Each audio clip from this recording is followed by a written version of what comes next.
Sejam bem-vindos a mais um podcast. Este é o Ambiental Podcast. Eu e Alberto Vinícius, advogado ambiental, dividimos essa bancada. E hoje a gente tem uma convidada especial, doutora Samira Daúde, advogada, professora, assessora jurídica da Administração Estadual do Meio Ambiente, foi recentemente bem colocada na lista da candidatura ao quinto. E hoje a gente tem essa honra de recebê-la e dividir esse espaço. Seja bem-vinda, doutora. Bom dia, doutora Robéria, doutor Alberto. Muito obrigada pelas belíssimas palavras, gentis, E estamos aqui hoje, para tratar desse tema tão importante.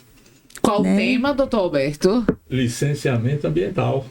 Isso mesmo, e estamos aqui para contribuir, para o engrandecimento desse podcast, para o aprimoramento do conhecimento, a transmissão e o compartilhamento de ideias, e discussões, especialmente nesse momento de transição, onde a nova lei entra em vigor. Perfeito. Pode começar, doutor Alberto. Vou fazer a seguinte pergunta para a gente iniciar esse nosso bate-papo, Samira? Até vou aproveitar o gancho aí. Você falou da lei, entrou em vigor dia 4 agora, Isso, quarta-feira. Se não me engano, Então, e ela traz lá no bojo, e não poderia ser diferente, ela traz diretrizes, traz definições, procedimentos e tal.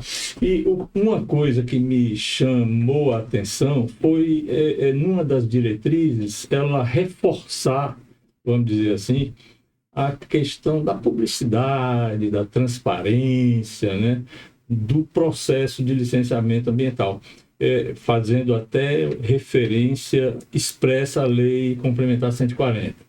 Eu lhe pergunto assim, de cara, o que você acha disso? Você acha que o processo hoje, como está, ele é transparente, ele tem a publicidade devida?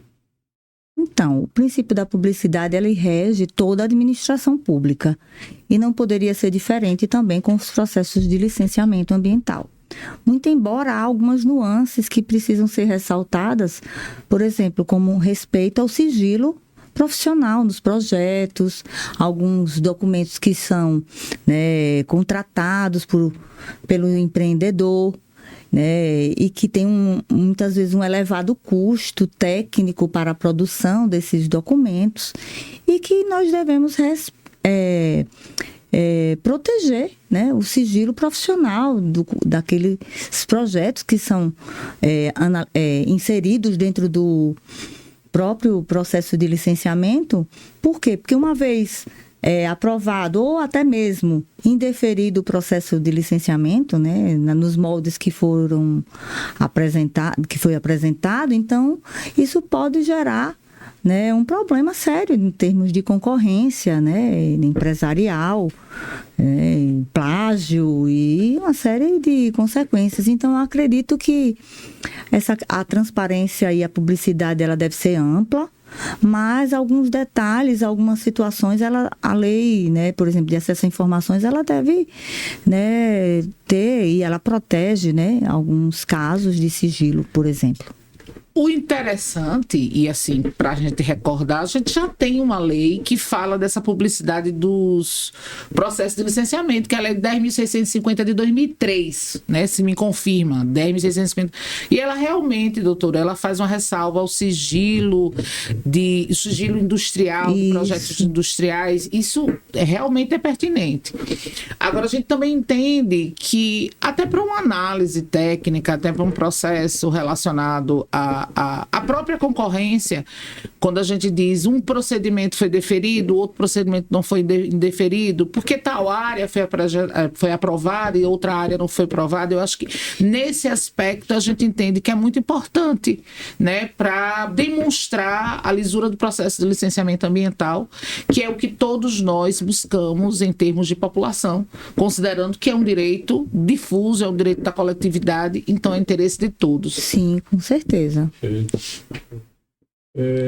Uma outra questão, Samira, que eu traria é o seguinte: O licenciamento, ele assim, falando até para quem não domina, né, a matéria que licenciamento ambiental, por si só, ela traz consigo alguma coisa de complexidade para o leigo. Se para os que são já familiarizados já é complexo, imagine para os leigos, né? Então, assim, o licenciamento ele é, vamos dizer assim, o processo ele é dividido, vamos chamar assim, em duas partes, né? A parte técnica, né, que envolve os estudos, né, os relatórios, enfim, toda a produção técnica que é exigível para aquele processo, para viabilizar a licença de um determinado empreendimento. Mas tem uma parte também jurídica, né, desse Isso licenciamento, mesmo. até porque é um processo administrativo, né? O licenciamento é um processo administrativo, então, sendo um processo administrativo, ele tem, obviamente, a parte jurídica. Como é que você vê essa questão dessa divisão ou dessa comunhão das questões técnicas com jurídicas? Você acha que há participação jurídica de pessoas, de advogados, enfim, nos processos de licenciamento ambiental, ou eles são quase que praticamente dominados, vamos dizer assim, pelos técnicos, pelas consultorias técnicas ambientais? Então, eu entendo que é indissociável o técnico com o jurídico. Perfeito. Porque um processo de licenciamento, sem uma análise jurídica, ele fica fragilizado, né? Por quê? Porque existe todo um planejamento que deve ser feito junto com a equipe técnica para que o processo, ele, ao ser protocolado junto ao ente, né, ao ente licenciador, ele tenha realmente um enquadramento correto, técnico, né? O enquadramento, a escolha correta da licença, qual o procedimento adequado para evitar um retrabalho. Perfeito. Inclusive para evitar uma insegurança jurídica. As pessoas acreditam que o licenciamento ambiental ele é um vilão, mas na verdade o licenciamento ele é um instrumento que dá segurança jurídica aos empreendimentos, às empresas, aos órgãos ambientais e à sociedade como um todo. Então, não tem como dissociar o aspecto técnico do jurídico, eles estão intimamente entrelaçados. Perfeito. E é interessante essa colocação, porque às vezes, né, como eu estava analisando recentemente, é um documento técnico produzido pela empresa que eu presto serviço. E assim, quando eu fui analisar o documento técnico, né, eu até pedi 1000 desculpas porque eu precisava, né, eu estou defendendo o meu constituinte e era um documento para demonstrar que a área ela não precisaria de recuperação. E aí, assim, o técnico ele falava bem assim, legalmente correto, nos termos das normas ambientais. Aí eu disse, mas vejam, vocês precisam... Primeiro que legalmente eu tenho um pouco de cuidado. Eu acho que a parte legalmente, eu acho que deveria ficar mais pro lado do operador do direito. Mas como você quer entrar no legal, por favor, né, coloque qual a lei que você está se referindo, coloque quais as normas ambientais que aquele monitoramento dispensaria o plano de recuperação de área degradada. Por quê? Porque tem termos que a gente precisa observar que é jurídico. Por mais que a gente saiba que o técnico ele vai se debruçar pela lei, ele não vai saber o conceito de APP, não é só técnico, é técnico também em razão da própria função da APP, mas ele é jurídico, né? Porque a definição de APP, ela está na Lei 12.651 de 2012. Então o técnico não tem como dizer, eu não vou verificar isso, ele vai ter que verificar isso. Lógico, ele vai ter a parte que ele vai saber o que é uma função ecológica preservada, como ele também vai saber a calha regular do corpo d'água, que eu não entendo até hoje, mas até lá, a calha regular do leito do rio, né, que segundo eles me informam, é a parte que não há Me ajudem, que não há o quê? Então, essa questão da calha, da borda da calha do leito regular do rio, esse conceito é um conceito que envolve uma questão de regime, fundamentalmente de regime de rio, dos corpos hídricos. Então, imagina-se que a calha do leito regular do rio é aquela seção do rio onde perenemente corre água por ali, né? O rio, ele tem determinadas épocas, de acordo com a maré, que a maré sobe, ele alaga, ele inunda determinado. Isso não conta. O que conta é aquela seção do rio onde passa água o ano inteiro, para usar uma palavra. Tá vendo? Que a gente precisa conciliar o técnico com o jurídico, que é um conceito técnico. Doutor Alberto tem uma certa facilidade, porque ele tem uma formação técnica, né? Ele também é engenheiro de pesca. Mas o operador de direito, ele vai ter dificuldade. A Lei 2.651, doutora, se me corrija, ela precisa dessa interação. Técnico e jurídico. Perfeito. Assim como outras, como o conceito de praia, né? Quando a gente sabe que vai um outro ecossistema. E aí, o que é ecossistema? Esse é um conceito jurídico ou é um conceito técnico?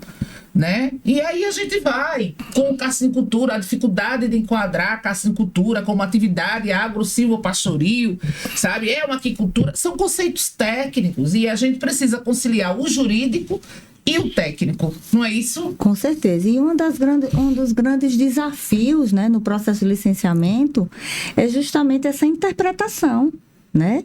Por quê? Porque nós fazemos interpretação o tempo inteiro. Então, você conciliar conceitos técnicos e jurídicos não é uma tarefa assim fácil. Por quê? Porque o direito ambiental, ele traz conceitos muito abertos. Por exemplo, impacto local. O que é impacto local? Né? O que é interesse público? Né? Então, o que é baixo potencial poluidor? O que é um alto potencial poluidor? São conceitos eminentemente abertos que precisa da compreensão técnica em sintonia para que a gente possa dar o devido enquadramento legal, né? E, consequentemente, escolher um procedimento, um tipo de licença que realmente se adeque ao tipo de empreendimento que vai ser instalado no local. Perfeito. Então, como a gente vinha falando, jurídico e técnico, se juntos, melhor ainda, para um processo de licenciamento ser, inclusive, mais rápido, né? Há uma morosidade no processo de licenciamento e eu acho que esse é um dos gargalos. O processo de licenciamento, ele muitas e muitas vezes é muito demorado. Isso traz prejuízos, né, para quem está empreendendo. E a nova lei de licenciamento, ela pensou nisso. Por isso que existem licenciamentos que são simplificados. A dispensa de licenciamento em situações, ela é importante considerando o potencial poluidor degradador, como foi falado. Perfeito. Então, assim, essa questão da interação, né? Vamos insistir nisso, porque eu acho que vale a pena, né? Até para que as pessoas entendam melhor como esse processo de licenciamento ambiental ele tramita, né? Como ele se desenvolve, né? Dentro do órgão ambiental. Essas interpretações de leis, normas ambientais, é impossível. Ainda ontem conversávamos sobre classificação de vegetação, de restinga, né? Nós temos uma série de normas que prevêem a classificação de estágios sucessionais e tudo e tal. A interpretação disso, ela jamais poderá ser feita somente por um técnico ou somente por um advogado. Exatamente, doutor Alberto. É indispensável que haja a interpretação conjunta. Tem uma resolução do CONAMA que traz lá uns requisitos para classificação de restinga. né, de restinga, subarbustiva, herbácea, não sei o quê. Enfim, tem 8 critérios lá. Quer falar? Pode falar. Não, eu estou perturbada hoje, porque classificação de restinga, jamais a advogada aqui vai entrar nesse... Eu não vou nem discutir. Eu acho que não tem como. Mas... eu tive uma discussão recente, eu tenho discussão, vocês sabem já, né, que eu tenho discussão sempre, com um engenheiro ambiental, porque eu conversei com 4 engenheiros florestais, um biólogo, e todos foram categóricos a afirmar que aquela área um dia foi manguezal. Eu gosto muito de colocar cada um dentro da sua competência, porque existem as competências.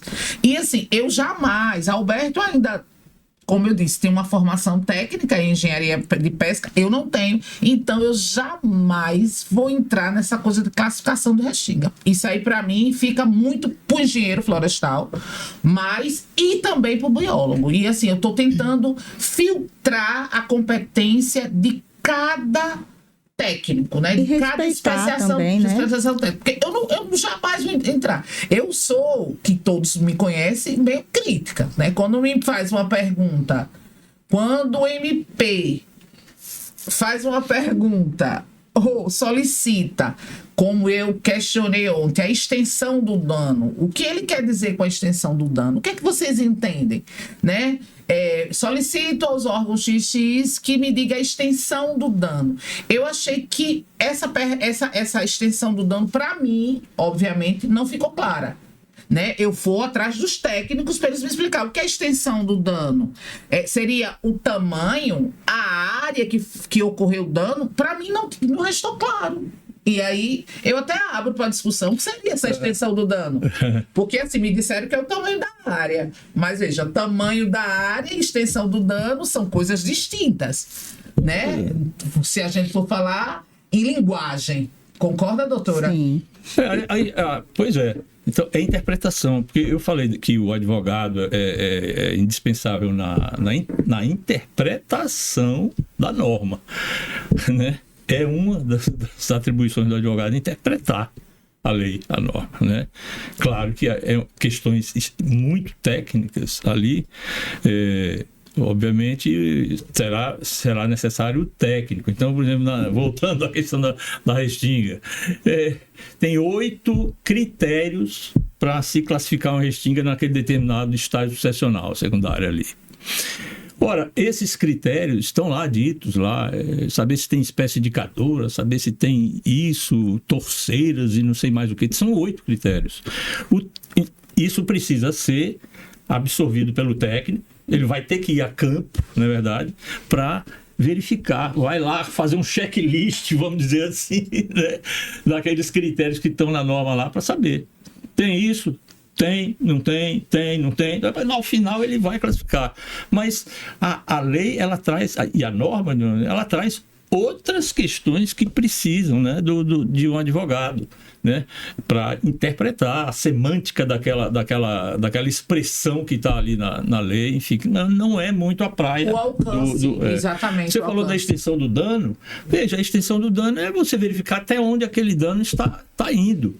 Se vamos falar uma questão rápida aqui, uma poluição, né? Derramou ureia no rio, né? Até onde foi? É possível medir isso? Até onde foi a ureia ali, matando os peixes, enfim. Essa é uma extensão. Dentro do contexto, não era exatamente isso. Porque aí, assim, a gente já vai entrar na questão da valoração. E a pergunta não era nesse sentido. Era basicamente assim. A extensão do dano para fins de plano de recuperação de área degradada. E, assim, a interpretação é realmente quais foram a vegetação que foi suprimida, se pode realmente... Vegetação. Nesse aspecto ele está indo mais além, mas a pergunta não foi assim tão profícua. No caso da vegetação é mais, teoricamente, é mais simples. Exatamente. E eu costumo polemizar também, doutora, né? Porque existem danos que são invisíveis. Também. Isso, exatamente. Muitos. Intangíveis. Imprevisíveis. Intangíveis. Invisíveis e imprevisíveis. Ou seja, nós vivemos hoje numa sociedade né, de risco, o empreendimento, o desenvolvimento econômico, né, o desenvolvimento, ele envolve diretamente uma gestão de risco. E o processo de licenciamento, eu vejo hoje ele muito mais como um instrumento de gestão de riscos do que de autorização para empreender. Aí vai risco, aí eu já vou dizer, gestão de impacto. Tá vendo como... Eu já vou para a gestão de impacto, acho que a gestão de impacto. Porque, assim, o licenciamento, ele tem por objetivo, acho que maior, é mitigar e compensar, né? Fazer com que aquela empresa, aquela indústria, aquele empreendimento, ele funcione causando o mínimo de impacto. Porque impacto, até a gente, né, dando um mergulho no mar, me corrija, a gente já causa impacto, né? Sim. Então, assim, ele é fundamentalmente importante. Fui redundante? Não fui redundante, não. É para dar mais ênfase ainda à importância do licenciamento ambiental. Mas, doutora, veja, você não acha que tem mais atividades do que as que já são dispensadas, que seriam passíveis de dispensa? Então, a própria lei já traz, inclusive, ampliou, né? Até algo até preocupante em alguns aspectos, essa possibilidade de dispensa e também do licenciamento autodeclaratório, que é algo que a gente precisa também refletir. Por quê? Porque a lei cria mais hipóteses, né, de dispensa, de situações que podem colocar esse risco ainda mais em evidência, né? Então, algumas fragilidades, inclusive, que eu gostaria de, assim, né, de enumerar aqui com relação à nova lei. Né? Sem dúvida, fica à vontade. Porque, por exemplo, a partir do momento que você, né, determina que um determinado empreendimento ele pode ser objeto de um licenciamento autodeclaratório, né, fica o questionamento. Quando eu autodeclaro, o ente, né, licenciador, o órgão licenciador, seja ele Estado, União ou município, ele deve licenciar ou ele pode licenciar? A partir do momento em que o senhor, né, comparece e declara o potencial da forma como a lei está impondo, né? Ou seja, na forma como a lei está prevendo. Eu, órgão ambiental, posso ou devo licenciar? A fiscalização, ela deve ser prévia ou deve ser posterior? Ou não, ou somente essa fiscalização, ela poderá ou não ocorrer, compreende? Então, eu acredito que em determinados momentos a nova lei ela coloca toda uma sociedade, né, todo o meio ambiente, todo até mesmo o ente federativo em risco. Né? Mas, assim... Em risco por quê? Porque a partir do momento que você não deixa claro se deve ou pode licenciar a partir da autodeclaração, né? Então, o administrador público, o gestor ambiental, ele pode ficar inseguro. E essa insegurança jurídica, ela pode fomentar a judicialização, aumentar o índice de judicialização, de controle externo do Ministério Público, do próprio Judiciário. Então, eu tenho algumas preocupações, inclusive, com relação, né, a essas questões, né, do licenciamento autodeclaratório, que eu acredito que pode realmente suscitar aí uma maior judicialização. Eu assim, talvez uma regulamentação no sentido de, por exemplo, uma autodeclaração de um licenciamento, eu acredito que ela deve, a depender do licenciamento, ser acompanhada de uma RT, de uma responsabilidade técnica, né? Nós civis, a gente não tem como afirmar, como a doutora mesmo disse, que a gente não tem como afirmar se é potencial, o potencial se é mínimo, se não é, né? Se é um pequeno potencial degradador, se não é. Mas eu acredito na boa-fé, né? Eu tenho que pensar na boa-fé objetiva, e eu entendo que a própria consultoria, nenhum empreendedor vai fazer essa autodeclaração, eu entendo, a não ser uma empresa muito grande que tem uma equipe técnica, vai ser acompanhada, deve, no mínimo, ser acompanhada na anotação de responsabilidade técnica. Mas eu também vejo com bons olhos, sabe por quê, doutora? Tem muito licenciamento que não deveria existir, Sim, né? Também tem. E aí, sim, assim, acho certeza. que Alberto uma vez me deu uma aula sobre... Quem sou eu para dar aula? Você foi meu chefe, né? Foi sobre... em que momento histórico surge o licenciamento ambiental? A Lei de Política Nacional do Meio Ambiente, né?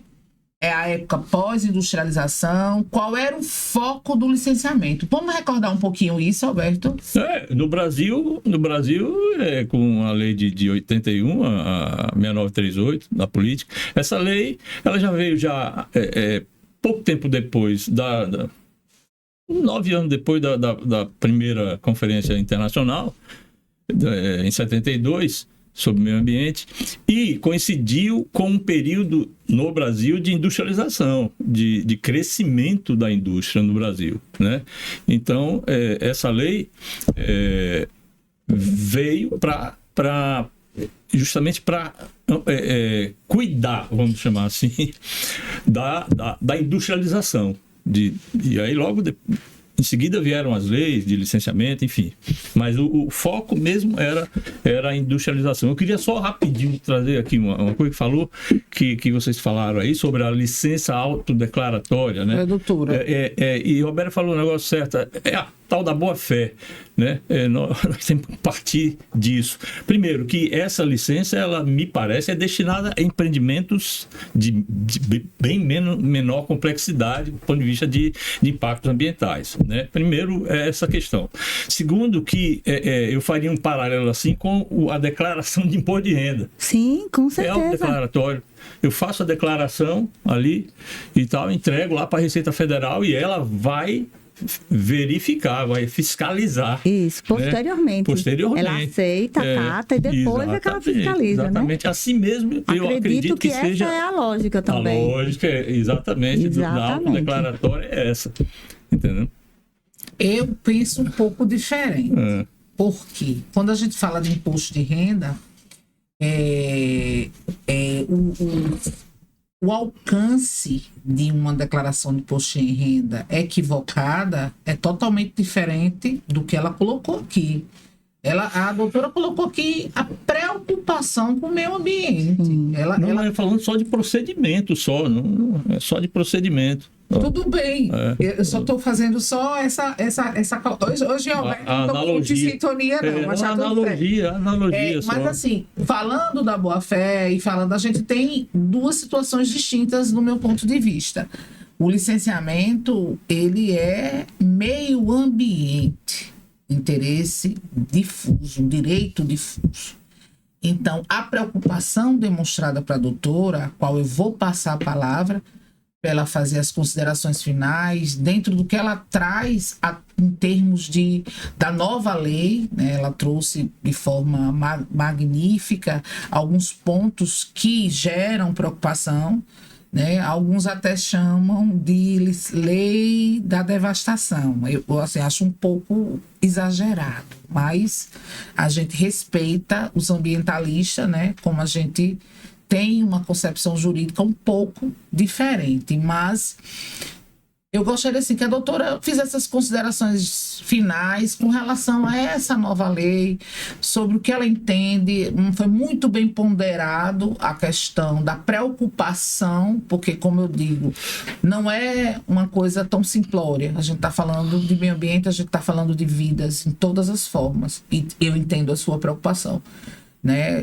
Porque a gente acaba sendo um pouco mais frios, vamos dizer assim, se me permite, quando a gente acaba trabalhando muito para a empresa, quando a gente acaba trabalhando muito sobre esse enfoque. E por isso que ter alguém que está, né, não vamos chamar de outro lado, porque os lados eles convergem, mas alguém que está no órgão, que tem uma outra visão, pondera as questões relacionadas à lei. Fique muito à vontade, doutora, a gente está nas considerações finais. Então, o licenciamento hoje ele está no centro, né, de uma atenção política e econômica. Nós temos que buscar o desenvolvimento e também temos que proteger o meio ambiente. E esse equilíbrio, né, como Aristóteles falava, o meio termo, né, o justo meio, é algo que é dificílimo, né, de a gente alcançar. E nas palavras de Aristóteles, alcançar esse justo meio, né, esse meio termo, esse equilíbrio, é fundamental para que a gente possa realmente encontrar um ponto, né, que você permita o desenvolvimento, você proteja a sociedade, proteja o meio ambiente, proteja os órgãos, né, licenciadores, o ente federativo, né, evite judicialização ou até mesmo diminua essa judicialização, e encontrar esse equilíbrio é um ponto extremamente difícil, mas que todos, né, uma vez comprometidos com a causa maior que é o nosso planeta, né, que a gente possa realmente trabalhar e desenvolver um caminho que a gente consiga realmente conciliar desenvolvimento com proteção. E a proteção não pode ser só pensada ao meio ambiente como um todo. Acho que todos precisam de proteção, como a sociedade precisa, como os entes federativos também precisam, porque os gestores eles também se colocam no momento de decisões ao licenciar ou não licenciar, que pode fragilizar, inclusive, o processo. Então, garantir segurança jurídica é algo que é fundamental. E esse equilíbrio com fundamentação técnica e jurídica, né? Eu posso emitir uma licença com um fundamento técnico e jurídico fortes, né, com fundamentos fortes, mas do outro lado o Ministério Público pode entender que aquele fundamento ele não é suficiente, ele é frágil para manter, para sustentar aquela licença, aquele processo, né, administrativo. Então, esse equilíbrio eu acho que é fundamental, né? Então, alcançá-lo é o desafio. Então, verdade. Mas eu quero deixar bem, assim, algo bem ressaltado, que o licenciamento ele não é vilão. Ele ele não é um vilão, ele é um instrumento extremamente poderoso e de segurança jurídica para o empreendedor, né? Para o desenvolvimento econômico, para o desenvolvimento em geral. Perfeito. E ele tem que ser observado com muita cautela, com muita técnica, com um olhar jurídico aprimorado, para que se consiga realmente atingir esse meio termo. Perfeito. E fiscalizar, né? Acho que a licença, após deferimento, ela precisa ser fiscalizada. E talvez essa diminuição de atividade, a grosso modo, possa dar mais eficiência na fiscalização. Porque uma coisa, só para finalizar, a gente gosta de falar, licença ela vem condicionada. Então, se ela vem condicionada, as condicionantes precisam ser cumpridas. Se elas não são cumpridas, elas não são, inclusive, renovadas. E se elas não são cumpridas, e esse impacto de elas não serem cumpridas, se talvez houvesse a fiscalização maior, né, a gente traria a importância de uma consultoria permanente, não só para licenciar, mas acompanhar, se for 5 anos de licença, o cumprimento de cada condicionante. Então, assim, são muitas questões que envolvem licenciamento ambiental. Alberto, quer falar alguma coisa? Porque a gente já está Não, extrapolou o tempo. Não, tá tudo sob controle. E eu gostaria de agradecer pelo convite e, né, me coloco à disposição para outros debates que a gente possa ir construindo, né, até para poder fomentar levar esse conhecimento à população, né, aos empreendedores, aos consultores, porque é de fundamental parabenizar, né, a doutora Robéria por essa excelente iniciativa do Ambiental Podcast, doutor Alberto, vocês dois que são referências para mim, né, que sou ainda uma bebê, né?